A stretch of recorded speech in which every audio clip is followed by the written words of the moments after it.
In this video, we're going to begin distribution. And distribution is a very common property we use in algebra. It says that in certain situations, we can replace a product with a sum.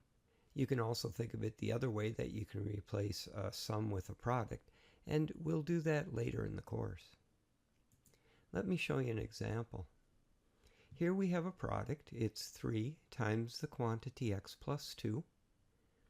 And to use the distributive property, we distribute the 3 to the x, which means we multiply the 3 and the x together and get 3x.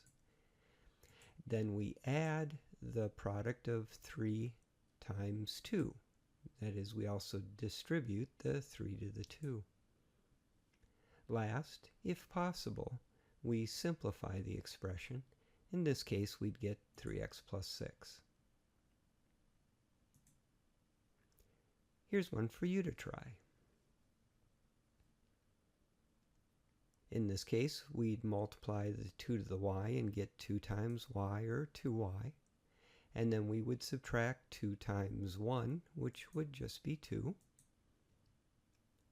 We'd bring down the addition of 5y.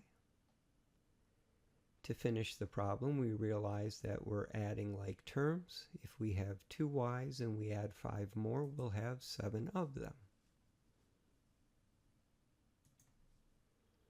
How about here?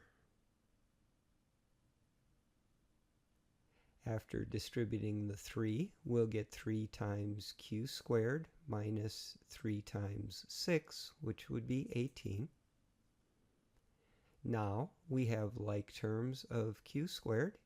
If we have 3 of them and lose 1, we'll have 2 left. Try this one.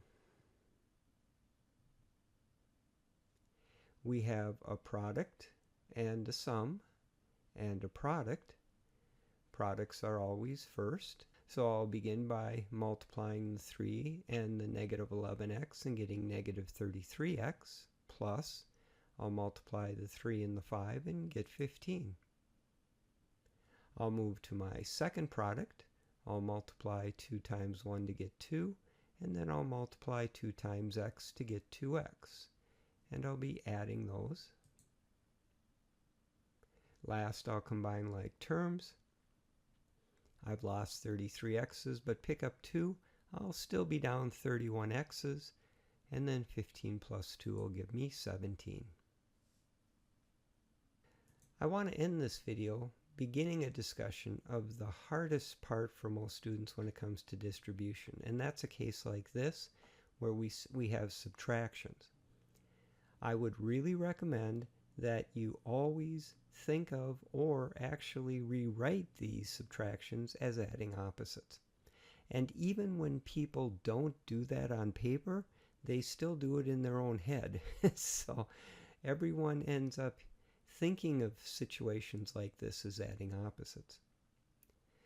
Step 1 then would be rewriting this as 3a plus a negative 4, and then in the parentheses an a plus a negative 1. This is the same strategy we used with integers. Now I have a sum and a product. The product would come first. I would distribute and get negative 4 times a, or negative 4a, plus negative 4 times negative 1 would give me a positive 4. I'm multiplying, the signs are the same, it's going to be a positive product. The last step will be to add my like terms. I have 3 a's, but I lost 4 a's, so I'll be down 1 a. I'll just bring along the second term. Now, there's nothing wrong mathematically with this expression, but in practice, people would rather see this first term like this. Well, that will conclude this first video where we've begun practicing distribution.